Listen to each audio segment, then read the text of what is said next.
L'Inde, comme vous le savez, est une très vieille civilisation et la philosophie a toujours été une de nos principales préoccupations. En Inde, la philosophie et la religion ne sont pas vraiment séparées. Par exemple, cela ne pose aucun problème d'appeler Sri Aurobindo ou Krishnamurti des philosophes. All the major technologies which are benefiting and harming the world. Toutes les inventions technologiques majeures qui profitent ou nuisent au monde viennent pour la plupart de l'Occident. Par contre, en Orient, on a toujours été plus préoccupé par cette vieille affaire de recherche de l'unité et de la compréhension de l'être humain.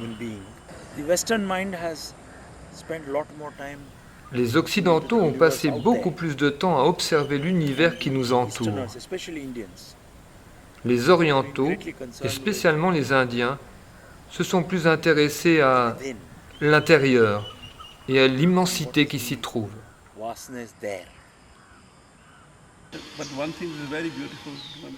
Une chose très belle, c'est qu'en Inde, tout est possible. Parce qu'en Inde, on trouve une grande variété de pensées, de personnes. Il y a tellement de religions, de cultures différentes, tant de philosophies, de sectes, de traditions.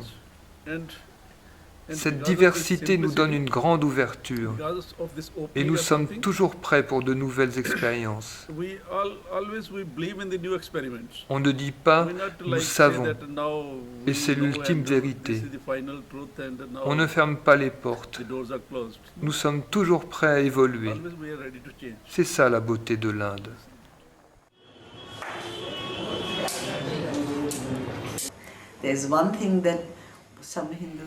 Il y a une chose que beaucoup d'Indiens suivent, c'est l'enseignement qui est donné dans la Bhagavad Gita.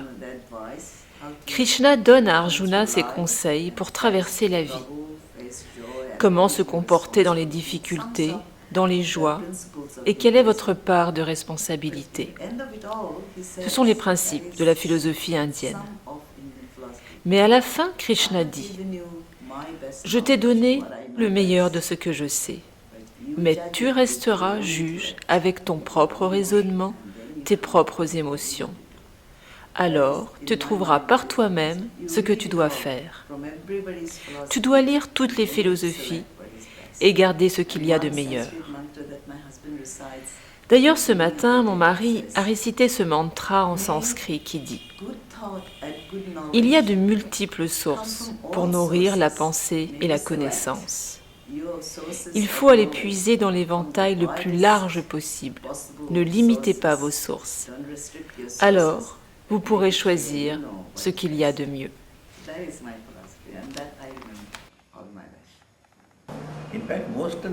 En fait, la plupart des gens pensent que la religion se cantonne aux rituels. Mais les rituels ne représentent que le stade du jardin d'enfants. Vous devez aller au-delà, passer dans les classes supérieures, puis au collège. Et pour cela, vous n'avez besoin d'aucun apport extérieur. Vous allez chercher profondément à l'intérieur de vous, à travers la méditation. Vous faites le silence en vous. Le silence absolu de l'esprit s'appelle yoga.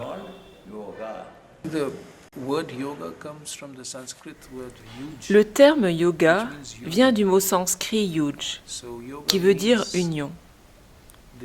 Le yoga est donc l'union de l'âme humaine, la conscience humaine, avec l'âme suprême, la conscience absolue, le soi et l'esprit universel. Le yoga intégral est l'union à tous les niveaux, sur tous les plans et dans tous ses aspects. C'est littéralement le sens du mot yoga.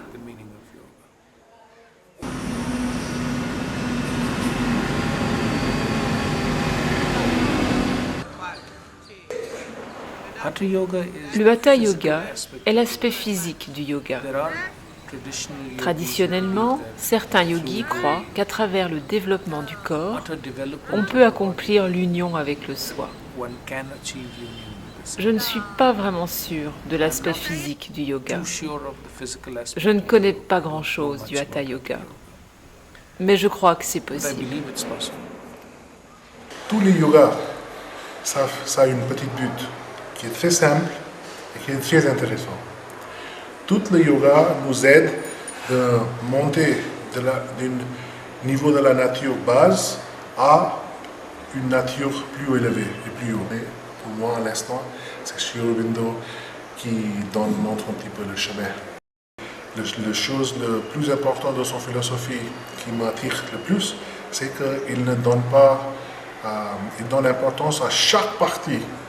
La partie du yoga de Jnana, ça veut dire de la connaissance, le Bhakti Yoga, le yoga de dévotion, le Karma Yoga, le yoga de travail. Tous les yogas qui existent, ils donnent importance à ça pour qu'on puisse avoir une yoga qui est compréhensible, qui est holistique. That you do any kind of work that is given to you, any kind of work that comes to you can be used as a tool. Quel que soit le travail qui vous est donné, faites-le. Because in yoga and in Car le meditation, travail peut être utilisé comme un outil ou un moyen d'aller vers la perfection. Parce que dans le yoga, le travail est un moyen pour sa propre perfection et sa propre libération. in integral yoga, On ne travaille pas parce que l'on doit travailler. very important On travaille parce que c'est une façon de se donner au divin. principle of the yoga.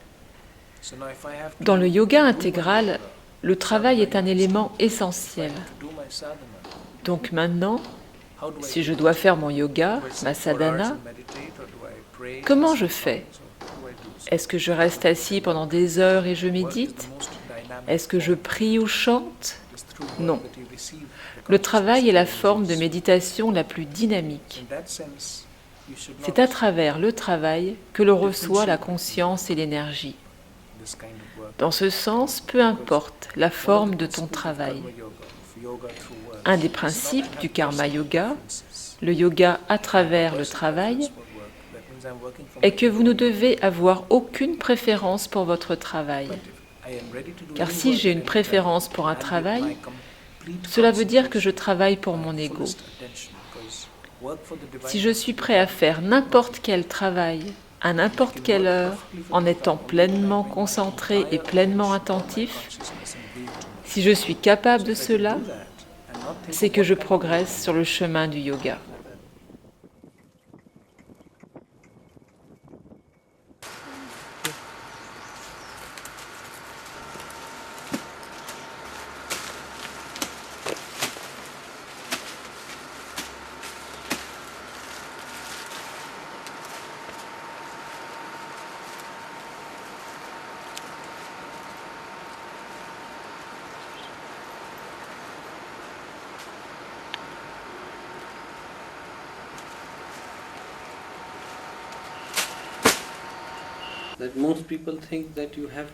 La plupart des gens pensent qu'il faut changer quelque chose à l'extérieur pour accomplir le yoga.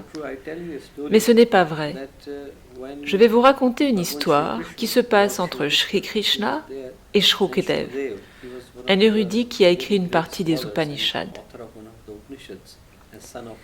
Shrukadev alla voir Krishna pour lui demander « D'après toi, qui est le parfait yogi ?» Krishna répondit pour moi, le parfait yogi est Janak. Mais Janak était un roi. Shrukadev fut surpris de la réponse, car il pensait qu'un parfait yogi est quelqu'un qui médite dans la montagne ou dans la forêt et porte des vêtements oranges. Alors il demanda, mais comment un roi peut être le parfait yogi? Krishna répondit, il est le parfait yogi. Tu me poses une question, voici la réponse. Shrukadev alla voir Janak en lui disant que Krishna dit que tu es le parfait yogi. Mais tu trônes dans ton royaume, tu écoutes de la musique et regardes de la danse. Alors comment fais-tu pour ne pas oublier Dieu dans ton quotidien et pour vivre dans l'esprit même du yoga? Janak répondit, c'est gentil de la part de Krishna de me considérer comme un parfait yogi, mais le vrai yoga ne peut se manifester que dans de telles circonstances. Ça ne peut arriver ni dans la montagne, ni dans la forêt, parce qu'il y a peu d'opportunités pour l'expérimenter. Si vous voulez réellement vivre une vie de yogi, il faut être au milieu du champ de bataille. Shukdev lui dit qu'il aimerait recevoir son enseignement. Janak lui répondit « Je vais te le donner, mais avant, pourquoi n'irais-tu pas visiter les monuments de ma capitale ? C'est une requête étrange, mais je vais y aller. Mais avant de partir, prends ce verre avec toi. Il est rempli jusqu'à cette marque. Si tu perds une seule goutte, la personne derrière toi te coupera la tête. » Il trouva cela bizarre, mais il alla visiter la capitale. Il revint après 9 heures chez Janak qui lui demanda ce qu'il avait vu. Shukdev répondit « Je n'ai rien vu. J'avais les yeux fixés en permanence sur le verre. » Janak lui dit « C'est exactement de cette manière que je vis. Le yoga vient de cette conscience, de cette connaissance. Je suis là, siégeant sur mon trône, mais je sais que d'une minute à l'autre, je peux perdre ma place. Et donc, je n'y suis pas du tout attaché. Quoi que je possède, tout peut partir comme cette goutte d'eau à n'importe quel moment.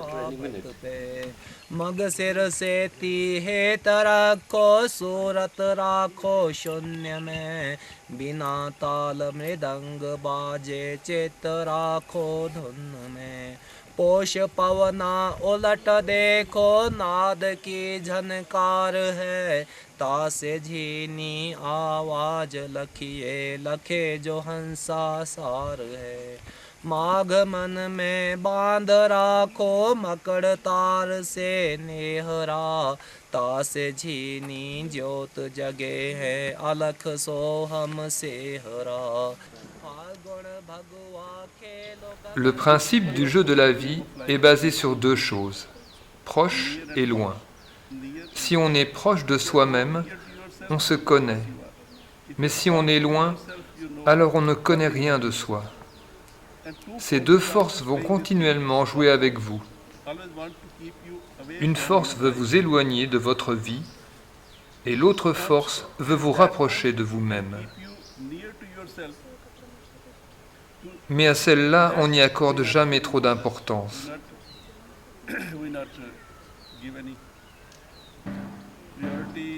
On aime nos imperfections et on ne prête pas attention à ce qui pourrait nous faire grandir. On est si amoureux de nos imperfections. Qu'est-ce que l'imperfection? C'est mon ignorance.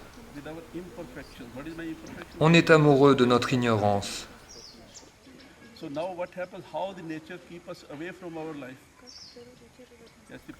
Comment jouent ces forces pour nous tenir éloignés de notre vie? Chaque impulsion vient de vos pensées, de vos émotions, de votre corps. En 24 heures, des milliers d'impulsions vous traversent. Chaque impulsion est là pour vous éloigner de votre vie. On n'a jamais le ressenti que nos impulsions nous éloignent de notre vie. Quel va être votre travail? Le jour où vous prenez conscience de cela, votre travail est de dire à vos impulsions « Hé, attends là, je suis occupé. Reste où tu es. Ne viens pas. C'est en mon pouvoir. » Mais on ne connaît pas ou peu nos capacités et on se laisse mener par nos impulsions. Même la plus petite des impulsions va diriger notre vie.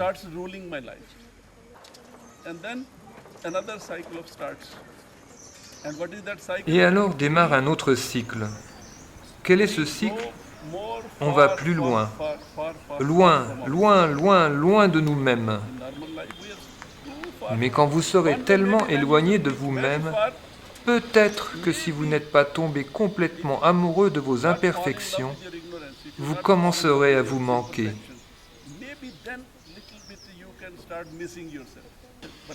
Mais une chose très belle est que l'on peut s'éloigner beaucoup de soi. Un bateau peut aller très loin. Un bateau peut aller à l'autre bout de l'océan. Mais un bateau ne peut pas aller plus loin que l'eau. On peut aller très très loin de soi. Mais on ne peut pas se séparer de nos origines. On ne peut pas être séparé de notre source. On ne peut pas échapper à notre divinité. On ne peut pas vivre en dehors de notre propre vérité. On peut s'éloigner de notre propre vérité, mais on ne peut pas se couper de notre propre vérité. Quand vous serez trop éloigné de vous-même, alors vous commencerez à vous manquer. Et quand vous commencerez à vous manquer, alors commencera le voyage de retour à la maison. C'est pourquoi nous méditons, que nous faisons du yoga. Le yoga, c'est un retour à la maison. Nous devons apprendre et réaliser tout cela. Tout est entre vos mains. C'est ce qui fait la beauté de la vie. Vous seul décidez de ce que vous voulez faire. Tout est entre vos mains. La vraie méditation, si on peut l'appeler ainsi, est un état d'être. On l'appelle dans le Vedanta l'état méditatif de l'être. Un point important dans les Vedantas est que l'on n'apprend pas à méditer, mais à être dans un état constant de méditation.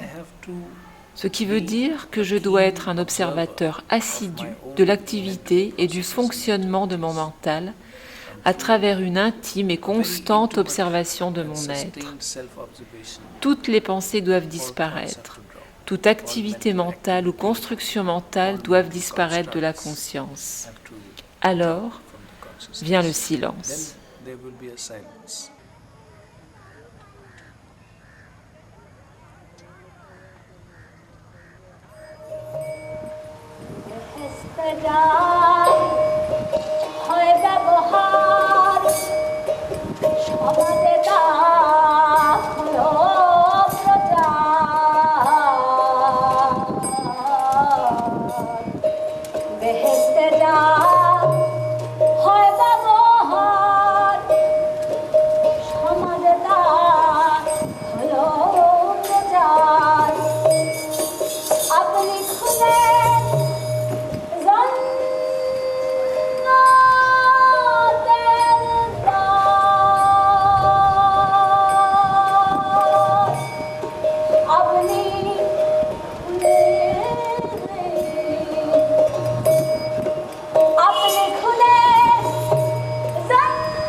Sahaja Yoga est le chemin sans effort, le chemin de la simplicité.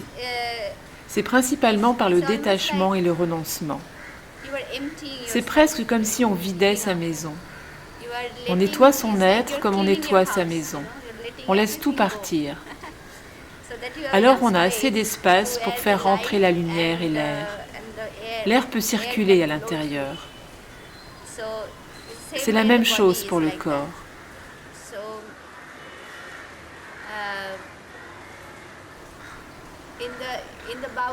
Dans la philosophie Baul, on reçoit des pratiques de son maître.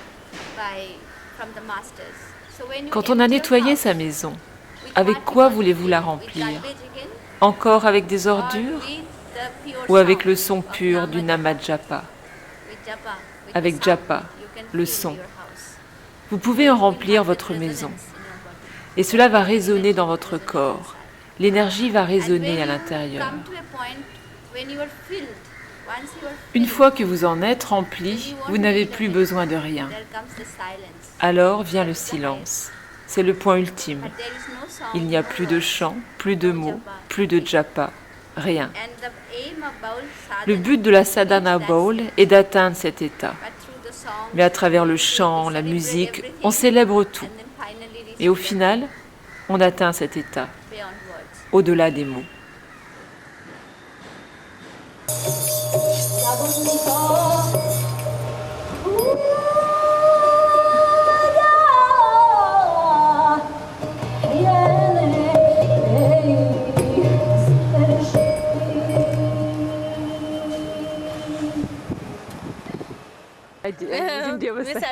On sait se satisfaire de ce que nous avons, et même de cette eau sale. Oui, c'est vrai, peut-être que la rivière est sale, mais on est attaché au Gange. Il y a une âme dedans.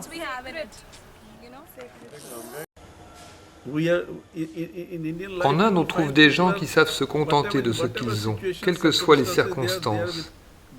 Et ce contentement est dû à la simplicité de leur mode de vie et de pensée.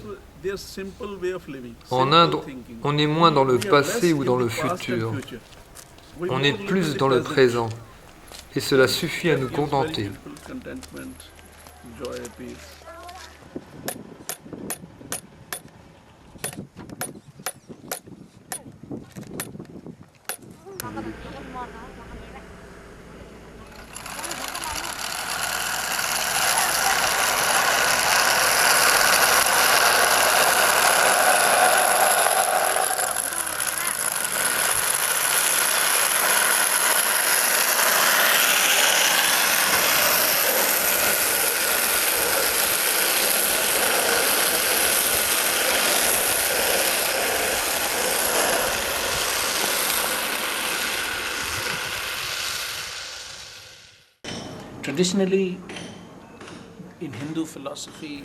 Traditionnellement, dans la philosophie indienne, on part du principe que la vie humaine dure 100 ans.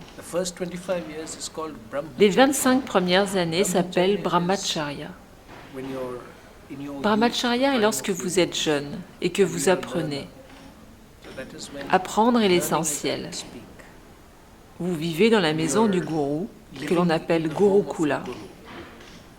Vos parents vous placent dans la maison du maître vers l'âge de 5 ans. De 5 ans à 25 ans, l'enfant grandit dans l'ashram. Il apprend les écritures, les Védas, le Vedanta, les mathématiques, les sciences. Il reçoit une éducation holistique qui inclut l'éducation physique, mais aussi l'agriculture, car les ashrams ont leur propre ferme. Ce n'est pas juste une éducation académique, mais c'est aussi apprendre en faisant.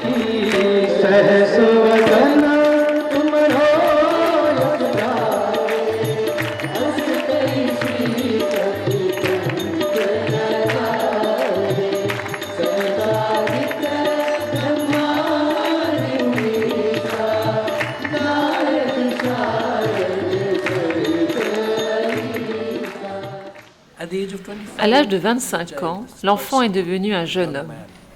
Il retourne vivre dans le monde. Le terme que l'on utilise pour cela est Gahastya, qui veut dire vivre dans le monde. Il devient alors chef de famille, il se marie, il a des enfants, il a une famille à sa charge.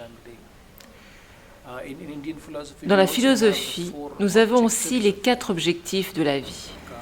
Kama, Artha, Dharma et Moksha sont les 4 objectifs de la vie. Kama est le désir. Satisfaire ses désirs est un objectif légitime de la vie. C'est donc pendant la période de vie Gahastya que l'on satisfait ses désirs.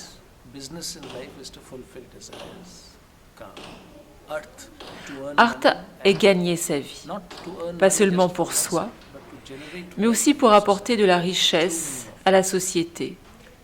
C'est le vrai sens de Artha. Dharma est difficile à traduire.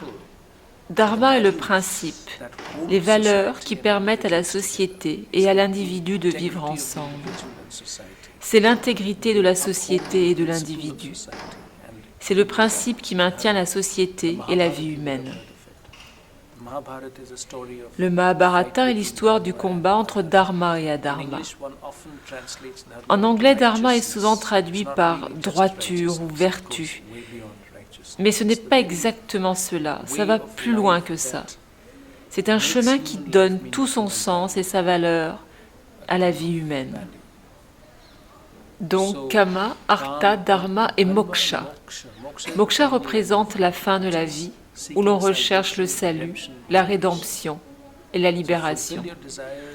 Donc satisfaire ses désirs, générer de la richesse pour vous et ceux autour de vous, comprendre les principes et les valeurs qui régissent la vie humaine est la base du Dharma, intégrer Dharma dans son être, dans son travail, dans la société, et enfin chercher à se libérer.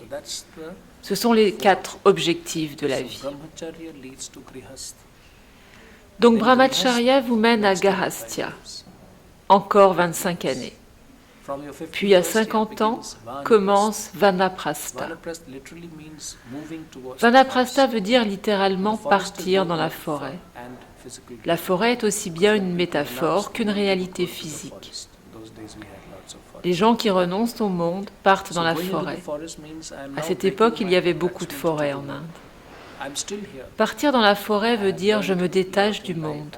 Je suis encore là, la vie m'a enseigné et m'a apporté la sagesse. Je suis l'aîné de la communauté. Je peux donner mon avis si on me le demande. Je peux conseiller les jeunes sur la vie. Mais maintenant je suis en dehors. Je suis détaché de tout. Je me prépare pour une vie spirituelle et dévoue toute ma conscience et mon énergie à la quête intérieure. C'est Vanaprastha, encore 25 ans. À l'âge de 75 ans, les 25 dernières années de votre vie, vient le temps de sannyasine. Sannyasine est le renoncement absolu. On meurt à soi-même. Il n'y a plus d'ego. La vie dans le monde est terminée. Votre vie est accomplie. Vous êtes maintenant prêt à être recueilli par le divin. Vous vous donnez entièrement à Dieu. Donc voici les 4 étapes de la vie. Ça ne veut pas dire nécessairement que l'on doit vivre ces étapes de 25 ans. Elles peuvent être accélérées, voire sautées. Par exemple, dans les ashrams, les gens ne vivent pas la période de Gahastya ou de Vanaprastha. Beaucoup choisissent d'aller directement à sannyasine. Cela peut être vu comme une métaphore, mais si vous le regardez comme une organisation sociale, c'est alors un très beau concept, parce qu'une personne qui va vivre en gardant cela à l'esprit ne sera jamais trop attachée ni trop avide. Avez-vous peur de vieillir? Non, pas du tout. Il y a une beauté à chaque âge. Tous les âges ont leur propre charme. Je pense qu'avec l'âge vient la beauté de l'être, et l'on doit s'en réjouir. Tout simplement, à notre âge, on n'a pas leur expérience. À cet âge, quand on gagne quelque chose, on perd aussi quelque chose. Avec l'âge, on perd de la jeunesse, de la vitalité, mais on gagne de l'expérience, on développe de nouvelles relations. C'est donc une question de perdre ou gagner. Mais tout ce qui arrive est toujours pour un mieux. Et à cet âge, il y a plus à donner qu'à recevoir.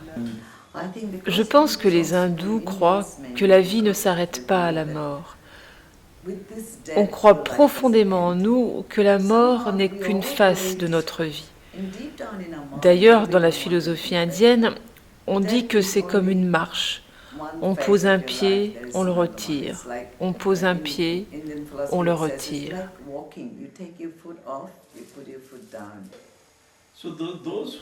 Ceux qui ont peur de la mort sont déjà morts. Une personne qui vit et qui est positive n'est jamais effrayée par la mort.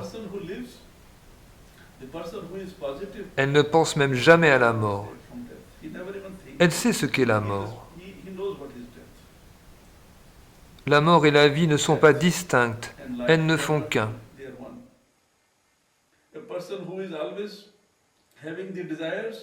Une personne qui vit constamment dans le désir restera avec ses peurs. On ne nourrit cette boîte qu'avec des peurs. Et quand on nourrit cette boîte qu'avec de la peur, avec ses idées, ses habitudes, avec ses désirs, alors on est déjà mort. On ne fait jamais d'effort pour faire vivre notre être, pour donner naissance à notre être, pour se réaliser. C'est pour cette raison que les gens ont de plus en plus peur de la mort en Occident.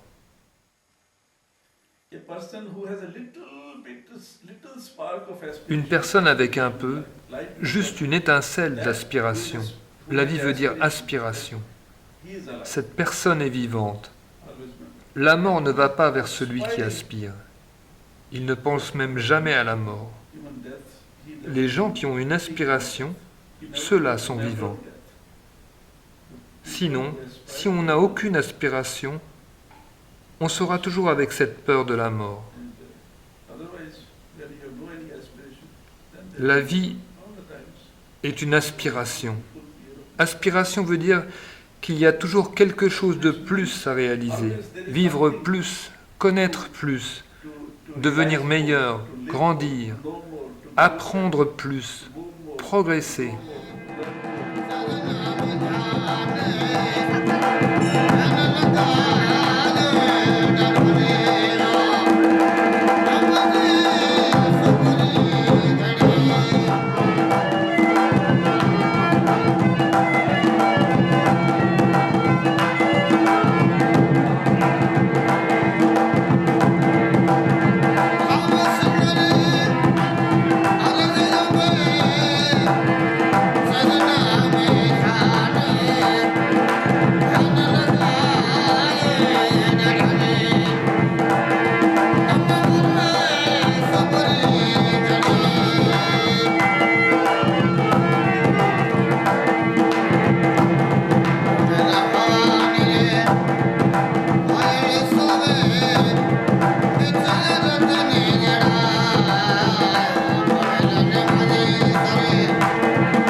Je pense que les racines de la philosophie indienne ou de la sagesse indienne s'expriment dans une triade de 3 mots en sanskrit que l'on peut traduire ainsi.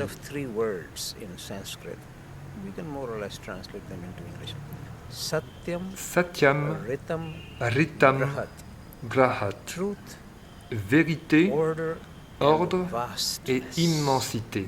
Par conséquent, avoir un esprit étroit, un cœur limité, qui n'inclut pas tout le monde, ce n'est pas être dans la bonne direction. Ces mots sont tirés des Rig Veda. J'aime la Bible, j'aime la Bhagavad Gita. J'ai du plaisir à lire les textes bouddhistes et j'adore les histoires soufis. Pourquoi pas? Tous ces textes sont pleins de belles choses sur la vie. Pourquoi devrais-je me cantonner à une seule chose? Je dirais qu'essayer de comprendre quelqu'un n'est pas important. Se comprendre soi-même est important. Que vous essayiez de comprendre Krishnamurti et le suivre, ou essayer de comprendre une religion et d'y croire, et de la suivre sincèrement, pourquoi vouloir suivre quelque chose? Je ne suis pas contre le fait de suivre. Peu importe qui vous suivez. L'important est de savoir pourquoi. Suivre veut dire créer une direction. Pouvez-vous vivre sans aucune direction que la pensée a elle-même créée? Voici le défi que les gens devraient relever. Ne plus dire « je suis cette direction » ou celle-là. Je suis maintenant convaincu que c'est la bonne.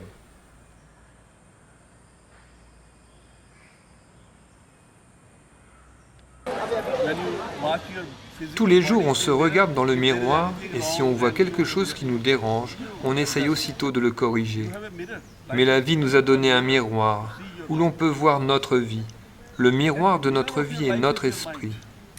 Votre esprit est le miroir de votre vie. Chaque jour, prenez au moins 5 minutes. Asseyez-vous dans le calme et comme vous regardez votre visage dans le miroir, prenez le temps de regarder votre vie dans le miroir de votre pensée. Pourquoi transportons-nous toutes ces choses dans notre esprit? Croyez-vous qu'elles vont vous faire du bien? Si vous avez de la haine, de la jalousie, un esprit de compétition, tous ces sentiments non désirables ne nous embellissent pas la vie. Pourquoi est-ce que l'on s'encombre de tout ça? Car si je peux me nettoyer le visage avec un linge, pourquoi est-ce que je n'ai pas la volonté de nettoyer mes pensées? Pourquoi est-ce que je garde mes peurs, mes haines, mes souvenirs? Vous pensez que quelqu'un va venir vous nettoyer l'esprit? Non. Je dois le faire. Vous devez le nettoyer. Good morning, these are Lasting Projective Awan India. Punjab for sacrifice, Bangalore for Luti, Rajiv for Viti, Kashmir for Viti, Maharashtra for Viti, Uttipadi for Juragat, Machapadi for reptiles, Guri for temples, Madhyapadi for tribals, Ya for milvas, Unit India for thank you. We are basically teachers. On est toutes enseignantes. On croit que l'enseignement doit s'ouvrir sur de multiples sources. Et Krishnamurti est un philosophe qui correspond parfaitement à notre idéologie.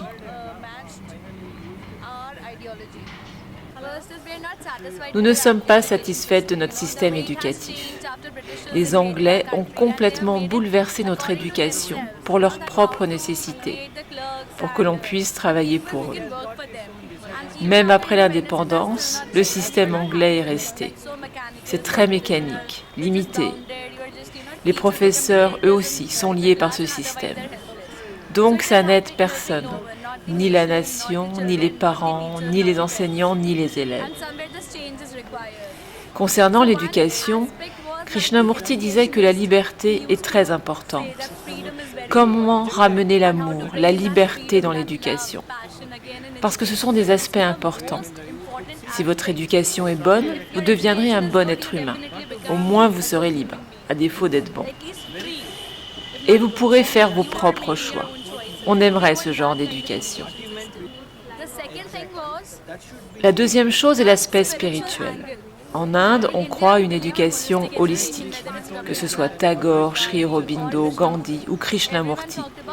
Ils parlent tous d'éducation holistique, qui inclut l'esprit, le corps et l'âme. Cet aspect a été complètement balayé de notre éducation. Maintenant, l'accent est mis uniquement sur la science, la science, la science. On a de la chance de travailler pour une organisation où l'on peut, au cours de nos stages, développer l'aspect spirituel. Alors nous découvrons l'importance de trouver la paix en nous et comment se connecter à notre être à travers le silence. Toutes ces choses nous attirent. Krishnamurti parlait beaucoup de cela, de l'éveil de soi, la conscience de soi.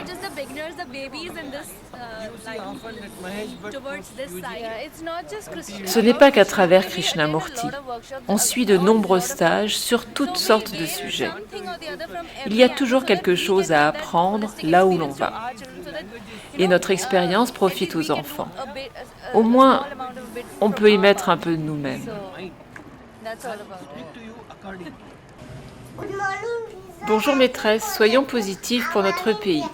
Pendjab pour le sacrifice, Bengale pour le devoir, Rajasthan pour l'histoire, Cachemire pour la beauté, Gujarat pour la paix, Himachal Pradesh pour les pommes, Uttar Pradesh pour la canne à sucre, Orissa pour les temples, Madhya Pradesh pour les tribus, Bihar pour les minéraux, tous les États pour l'unité et l'Inde pour l'intégrité. Je ne pense pas qu'il y ait quelque chose de mauvais dans le monde. Parce que pour dire que quelque chose est To say mauvais, something is wrong, il faut avoir la you must mesure have de ce a qui est measure juste. of what is right. Une autre triade prise dans les Rig Vedas. C'est le texte le plus ancien de toutes les langues indo-européennes. Et c'est la racine de la tradition indienne. Vous voyez que ça vient de loin. Satyam, Ritam, Jyoti.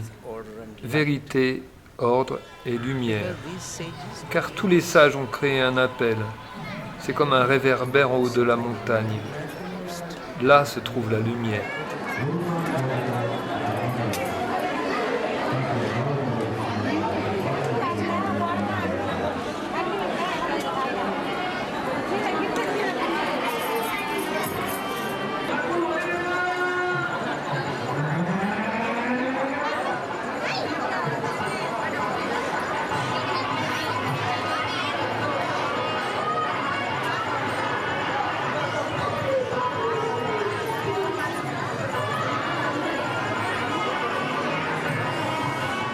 Yes, you can see this in Christianity, you can see this in Islam. On peut voir ça dans le christianisme, dans l'islam, en Inde, dans le bouddhisme, partout. Ceux qui veulent réellement accomplir la tradition ont toujours des tensions avec les gardiens officiels de la tradition.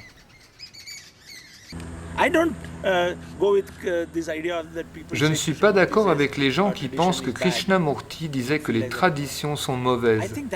Je ne ressens pas ça du tout. Je pense qu'on ne parle pas de la même chose. La tradition est quelque chose de très différent. La tradition qui est vraiment nuisible, c'est quand on donne au passé une importance telle que l'on est incapable de répondre spontanément au présent. Ça, c'est la tradition. Cette tradition-là n'a rien à voir avec l'Inde ou les pays émergents. Ça a à voir avec vous. La tradition, on la suit ou on la casse. Les chants, les histoires, les danses sont magnifiques. Quoi de mauvais dans toutes ces belles traditions? Même les langues sont une tradition. Tera, chauda, pandra, sola, dha, tit, dhada, didi, nana, tit, dhada, didi, nana, tit, kata, dit, dha, kadha, tit, dhit, dha, gadigan, dha, da, te, tat, te, a, te, tat, te, ta, te, ta, tat, te, tram, te, da, te, ra, te, kar, te, da, te, tat, ta, te, ta, te, a, te, ta, te, ta, te, ta, te, a, te, da, dha, tit, dha, tit, kadha, tit, dheta, katta, dhikit, dha, dinda, kadha, dinda, takit, dikit, digina, gatika, takit, digan, dha, trakadikit, dhan, dha, trakadikit, dhan, dha, da, ta, te, tat, te, a, te, tat, te, ta, te, tat, te, tram, te, da, te, tra, te, kadhe, ta, te, ta, ta, tram, te, da, te, ra, te, kadhe, da,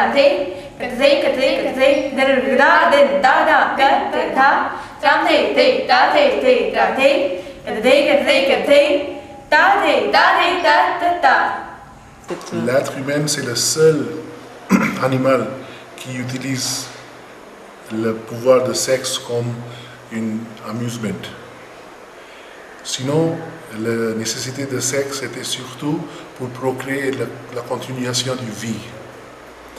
Alors, les gens qui sont très fortement liés au travail de Dieu, qui ont déjà une connexion formidable pour ce projet qui est énorme, qui est l'évolution, eux, ça ne leur dérange pas. Même lorsque ça leur dérange, ils le surmontent pour que l'énergie sexuelle peut convertir dans une énergie qui va être utilisée positivement. Ça leur empêche de faire avoir des amusements qui sont stimulants, mais qui ne donnent pas une poussée pour pour le progrès. Alors, il y a toutes choses de gens, les gens qui sont tout le temps, ils acceptent d'être dans l'inertie, ils adorent bien rester dans ce petit plaisir parce qu'ils ne connaissent pas le plus grand plaisir. Et ils restent là parce que quand même, l'acte physique, sexuel, c'est quand même, ça représente une portion de unification harmonieuse. Mais après ça, si on le crée, if you make a perversion out of it, ça c'est, quel dommage. Mais si on l'utilise comme une unification de Shakti, une unification de deux êtres, c'est très beau. Mais si on continue ça comme une vie et on reste, et ça nous empêche de faire un progrès, et si ça attire toute notre énergie, et on reste avec pas beaucoup d'énergie pour faire une consécration, une offrande plus belle, on reste sans évoluer vite.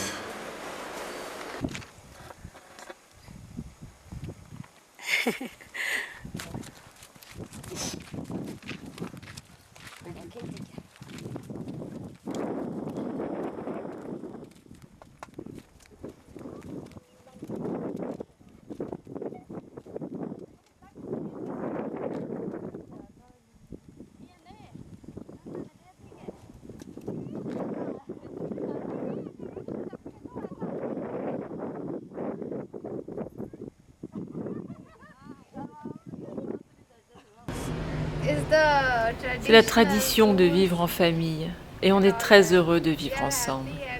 On apprécie la compagnie de nos grands-parents.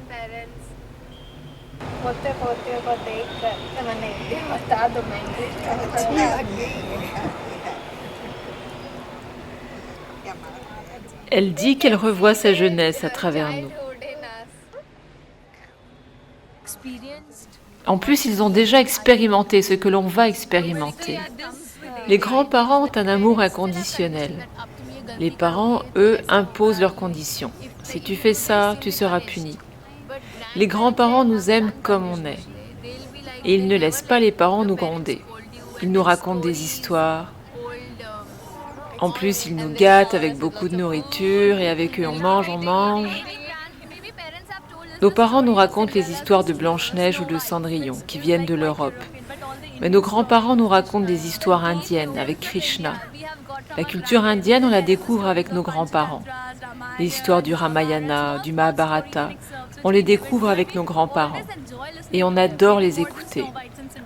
On leur en redemande encore et encore. Nos parents nous apportent la modernité, mais dans le même temps, nos grands-parents nous transmettent la tradition. On est donc équilibrés. Je crois profondément que lorsque l'on vit dans une maison avec plusieurs générations, on est équilibré. On a la tradition et en même temps la modernité.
They say that Indians have a good ear.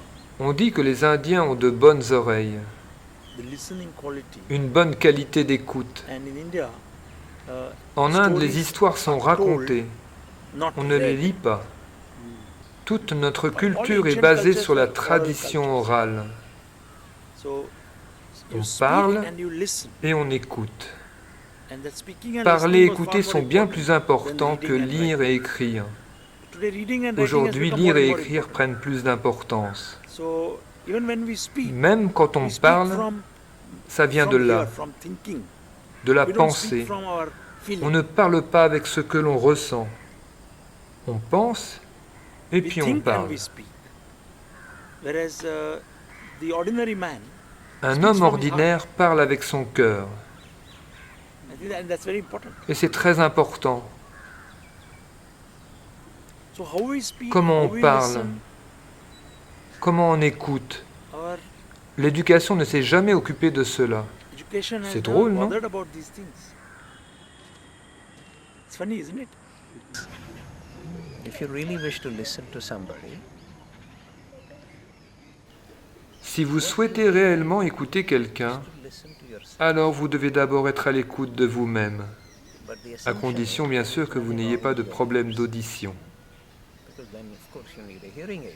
Quoi que vous disiez, même si je regarde de ce côté et que je ferme les yeux, dans tous les cas, ce que vous dites va rentrer dans mon oreille. Enter my ears in any case. But if I listen to Mais si myself, j'écoute ce I qui will se passe en notice moi, that there is je remarque qu'il y a beaucoup de bruit. maybe I'm wondering Peut-être je me demande ce qu'il y a à manger ce soir, si j'ai terminé mes valises, baggage ou n'importe quoi d'autre. or whatever. But now if I Mais maintenant, si j'y fais attention, cela change. anything Tout ce à quoi on prête attention change en qualité. you can take this as a law of nature. Vous pouvez prendre cela comme une loi de la nature. Then my Alors mon mental and s'apaise. heart, I have to keep Les saying, mêmes mots "Plus vont it's the arriver same à mes thing." oreilles, You can't keep saying mais cette fois-ci je vais les recevoir en profondeur, parce que mon mental est calme. Je dis souvent à mes amis, ne prêtez pas attention à ce que les gens disent, mais portez votre attention à vous-même. Ce n'est pas contradictoire, c'est la façon dont vous devez écouter l'autre. Si vous êtes vraiment conscient du bruit qui est en vous, alors ce bruit diminuera progressivement. Regardez les grands maîtres. Ils parlent en fermant les yeux. Ils écoutent avec leur ventre.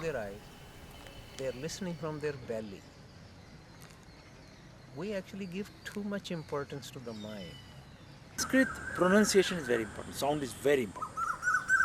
En sanskrit, la prononciation est très Language importante. itself, it's a Le very son phonetic est très language. important. C'est une langue très The phonétique. letters of the alphabet in Sanskrit Les lettres de l'alphabet sanskrit ne sont pas liées les unes aux autres, et leur dessin est très élaboré.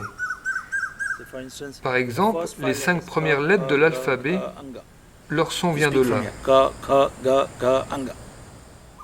Les suivantes, ça vient d'ici, Cha, cha, ja, ja, ya. You speak from here. puis de là. Cha, ja, ja, ya.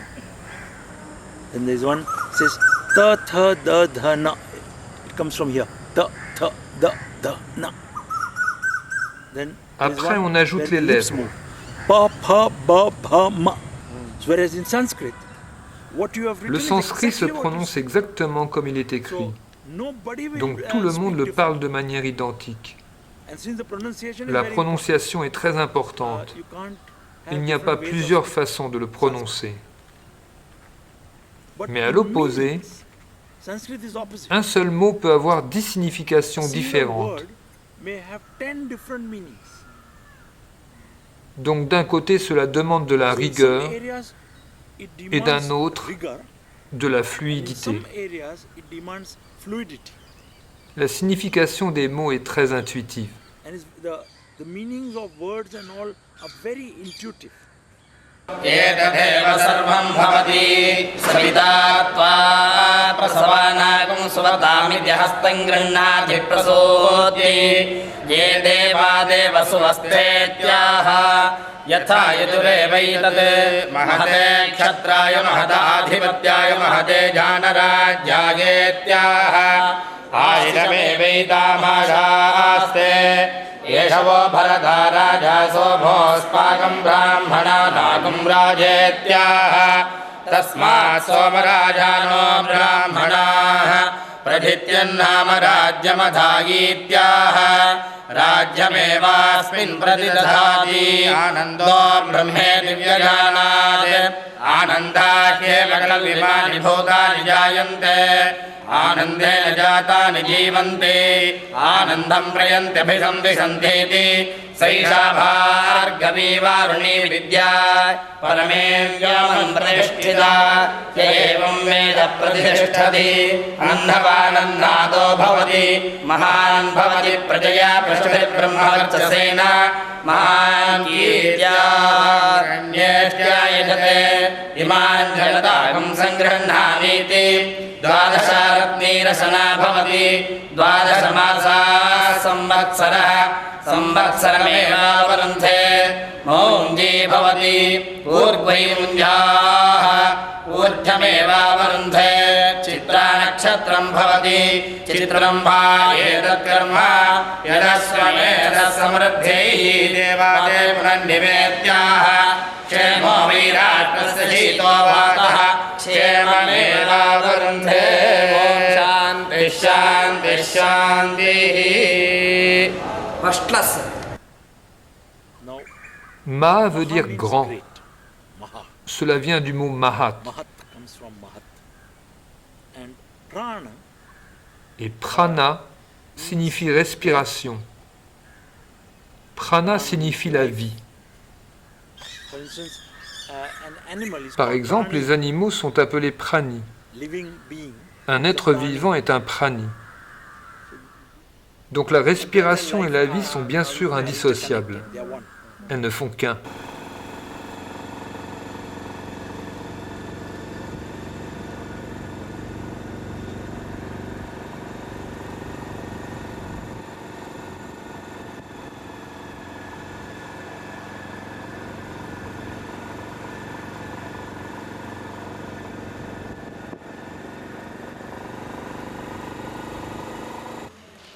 Phrase that we use is Advaita Vedanta. L'expression que l'on utilise est Advaita Vedanta. Means non-dual. Advaita en sanskrit signifie non-dualité. Dvait est la dualité. Non-dualistic Advaita Vedanta est donc le nom complet de cette philosophie.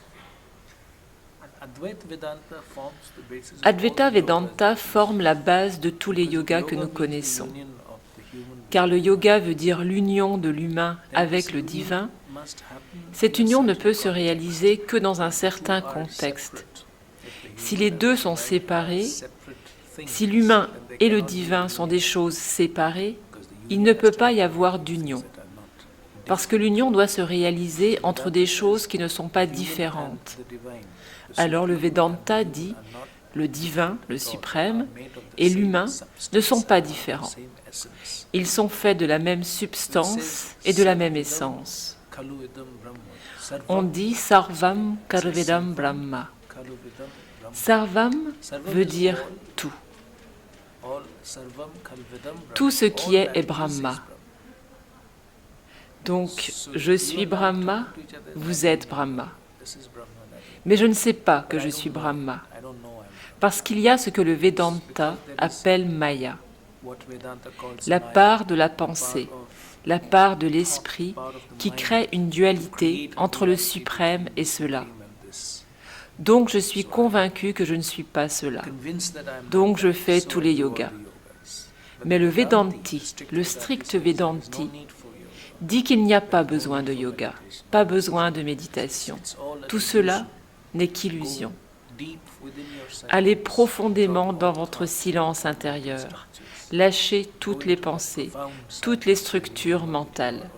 Allez dans ce silence profond. Et vous saurez que vous ne faites qu'un avec cela.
Nous ne sommes pas là pour rechercher le bonheur.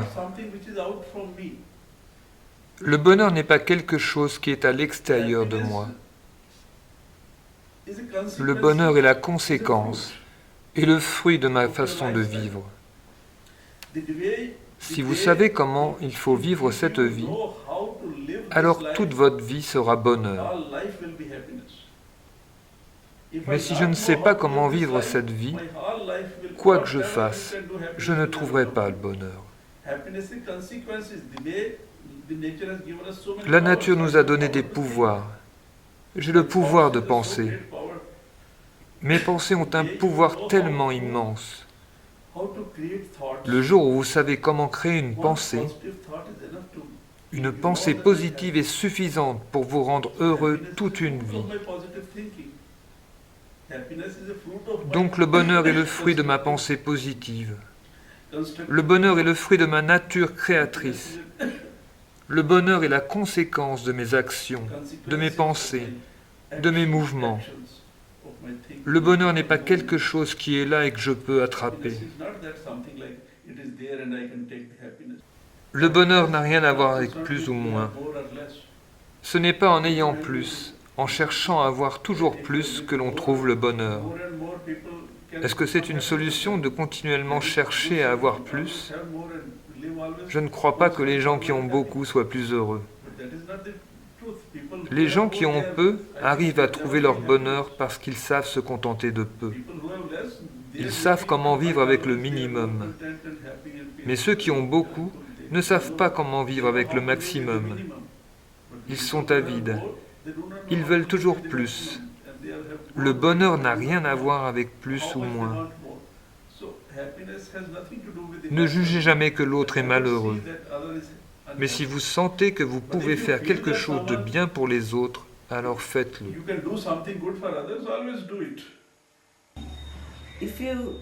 Vous voyez, si vous êtes né en pensant que le bonheur est quelque chose que je vais pouvoir trouver quelque part ailleurs, alors vous ne serez jamais heureux.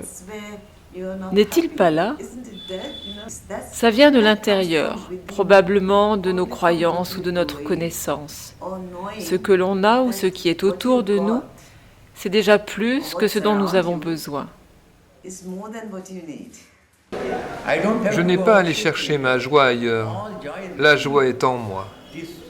En Occident, on croit que la joie est là, à l'extérieur. Ils croient que la joie est de partir dans les îles pour aller au restaurant manger du poisson. La joie n'est pas là. Que se passe-t-il avec les joies extérieures? On a un désir de trouver la joie, un désir de manger du poisson. Alors l'esprit est préoccupé. Donc quand vous comblez votre envie de poisson, l'esprit se calme, pour un temps. Vous vouliez du poisson, vous l'avez, donc mon esprit s'est calmé. La joie de mon être transparaît. Il reflète un esprit calme, donc je ressens la joie. Mais est-ce que la joie vient du poisson? Non, elle est à l'intérieur. Vivekananda donnait un exemple qui illustre très bien ça. Vivekananda disait « L'âme est comme un diamant. S'il tombe dans un lac dont l'eau est calme, le diamant brille. On peut voir toute sa beauté. Mais s'il y a des vagues, le diamant est toujours là, mais on ne peut plus voir sa beauté. C'est la même chose qui nous arrive. L'âme est là, mais les désirs font des vagues. Quand les désirs sont satisfaits, l'esprit se calme. La joie est à l'intérieur, elle n'est pas à l'extérieur. Quand vous aurez compris cela, vous arrêterez de courir après tout ce que propose ce monde de consommation. On veut tout consommer pensant que ça peut nous procurer du bonheur. Mais la consommation ne veut pas vous donner de la joie. Contrôlez votre esprit et le calmer. Là réside la joie. C'est ce que nous dit la philosophie indienne. Allez chercher la joie là où elle se trouve, à l'intérieur.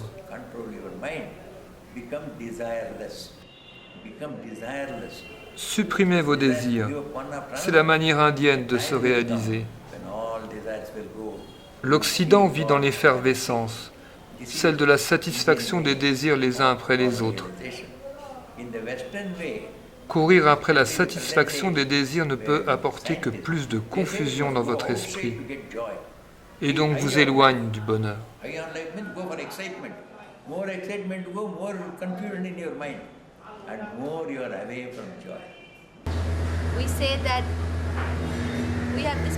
On dit que l'on est connecté à nos vies passées. On commence son voyage, son travail, avec l'acquis des vies passées. Et on continue de progresser lentement. Il y a une chanson qui explique ceci. La rivière qui coule à travers le désert s'arrête de couler à cause de la sécheresse et de l'absence de pluie. Mais c'est important jusqu'où elle coule, car jusqu'à cet endroit, les gens peuvent y boire de l'eau. Et le lit est tracé. Donc si l'eau revient, la rivière prendra son cours naturellement. De la même manière, pour celui qui est en recherche, il est bon d'aller aussi loin que possible dans cette vie, car le chemin est long. Et ce que les gens ont compris, ils peuvent le partager aux autres. Tout le monde naît avec une certaine qualité. Personne ne naît sans rien. Tout le monde a quelque chose. C'est seulement quand on travaille cette qualité, quand on la développe, que l'on y est attentif, alors seulement on peut grandir.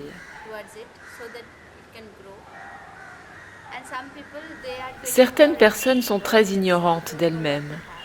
Elles ne savent pas ce qu'elles possèdent. Cela dépend de sa sensibilité et de son stade d'éveil. Pourquoi je ne veux pas découvrir qui je suis? Pourquoi mieux me connaître ne m'intéresse pas? La réponse est en vous. Demandez-la.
ছুটনা ধনি ধনি তুই হারে ছুবে না জলের নিচে জলের নিচে জলের নিচে পা ডুবাবি না